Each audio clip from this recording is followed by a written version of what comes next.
गणेश उत्सव सणाच्या अनुषंगाने कोतवाली पोलीस स्टेशन हद्दीत प्रवेश बंद असलेल्या 2 इसमांवर कोतवाली पोलिसांनी केली कारवाई।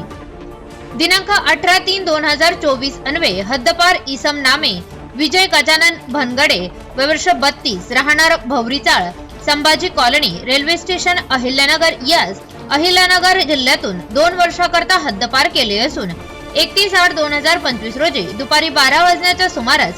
सदर हद्दपार इसम हा त्याच्या राहत्या घरी मिळून आल्याने त्यास गुन्हे शोध पथकाचे पोलीस शिपाई गणेश देशमुख व स्टाफ यांनी ताब्यात घेऊन त्याने हद्दपार प्राधिकरण तथा उपविभागीय दंड अधिकारी नगर भाग अहिल्यानगर शहर यांची पूर्व परवानगी न घेता वरील आदेशाचा भंग केला आहे। म्हणून पोलीस कॉन्स्टेबल सचिन राजेंद्र लोळगे यांच्या फिर्यादीवरून इसम नामे विजय गजानन भानगडे वर्ष 32 राहणार Bhavrichal Sambhaji colony railway station Ahilyanagar याच्या विरुद्ध कोतवाली पोलीस स्टेशन येथे गुन्हा रजिस्टर नंबर 780/2025 महाराष्ट्र पोलीस कायदा अन्वये 142 प्रमाणे गुन्हा दाखल करून पुढील तपास police head constable 932 VM Waghmare हे करत असून सदर हद्दपार इसम यास दौंड पोलीस स्टेशन पुणे ग्रामीण येथे सोडण्यात आले आहे।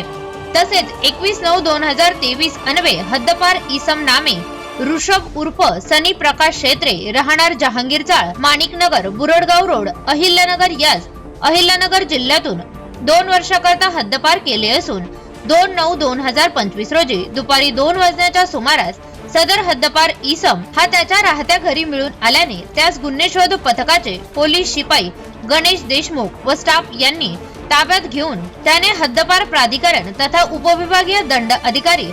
नगर भाग अहिल्यानगर शहर याची पूर्व परवानगी न घेता आदेशाचा भंग केला आहे।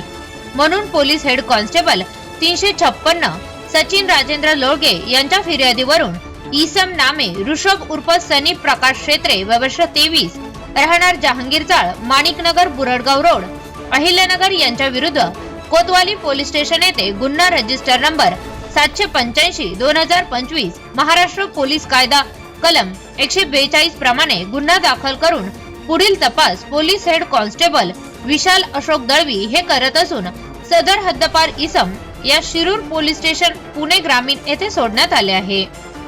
सदरची कारवाई पोलीस अधीक्षक सोमनाथ घारगे अपर पोलीस अधीक्षक वैभव फुलबर्मे मान्य उपविभागीय पोलीस अधिकारी अहिल्यानगर शहर विभाग शिरीष वमणे यांच्या मार्गदर्शनाखाली गुन्हे शोध पथकाचे अधिकारी व अंमलदार यांनी केली आहे।